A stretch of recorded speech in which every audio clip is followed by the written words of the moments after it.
President Donald Trump had always been known for his bold moves, but this day, something unusual happened.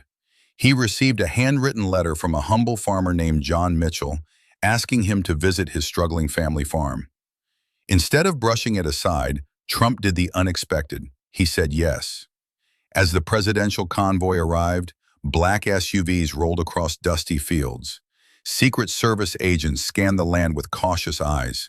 John, a third-generation farmer with dirt-stained hands and pride in his soul, stepped forward and offered a strong handshake. "Mr. President," he said, "thanks for coming, but I won't hold back." Trump smirked. "I wouldn't expect you to." John got right to the point. "We hear big promises from politicians, but prices keep falling, fuel keeps rising, and farms like mine are being buried.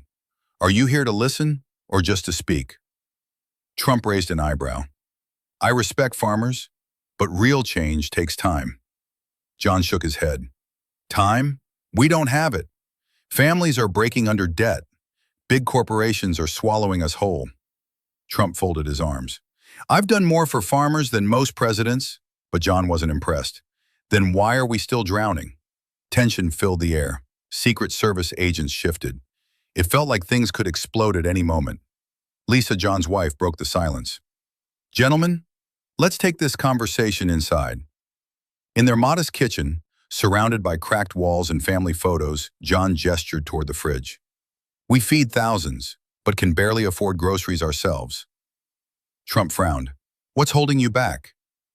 "Corporate giants," John said. "They drive us out, slash prices, buy the land. We can't compete." "That's capitalism," Trump replied. John clenched his jaw. "There's a line between fair competition and being crushed." Lisa placed warm cornbread on the table. "Taste what struggling America actually feels like." Trump took a bite and paused. "It's good." Lisa gave a bittersweet smile. "We sell this at the market, barely earn a thing." John leaned forward. "Farming isn't just a job, Mr. President. It's our legacy. Our children deserve to inherit land, not debt." Trump nodded slowly. "I hear you."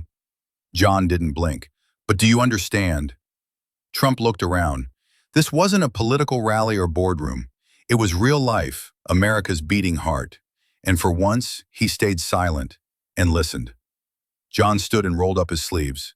"Come on, let me show you something." Outside, he held up his rough, cracked hands.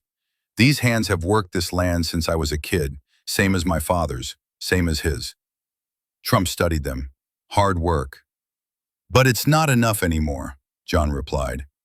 "So what do you want from me? Not handouts, not speeches, just action. Real policies that protect us, not just the giants." Trump paused, then smiled slightly. "You ever driven a tractor?" "Ha!" "This," John said, "this is what feeds your country." Trump gripped the wheel, steering the old John Deere forward. It wasn't easy. "See, Mr. President, it's personal." For the first time, Trump's face showed something rare.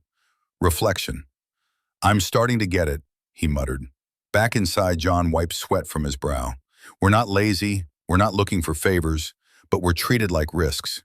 Meanwhile, corporations get bailouts." "I believe in free markets," Trump said.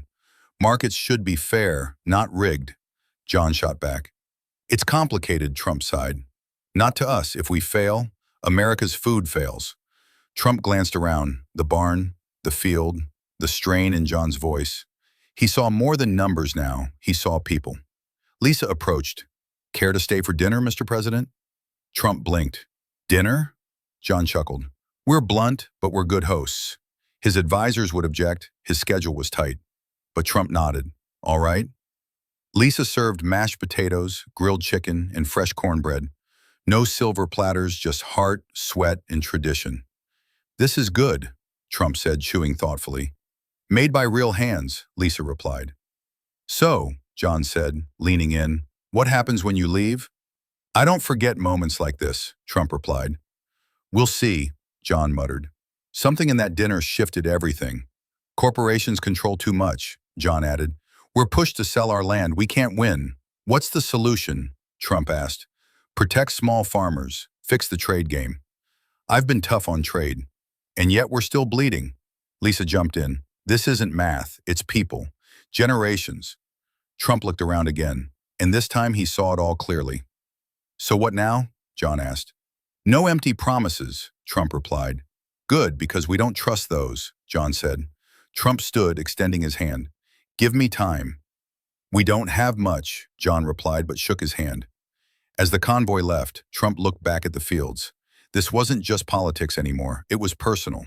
2 weeks later. John was fixing a fence when his phone rang. This is John. A familiar voice answered. It's Donald Trump. I didn't forget. Something's in motion. Click. John stared at the phone. Was this real? Who was that? Lisa asked. The president. For the first time in years, John felt hope. 1 month later.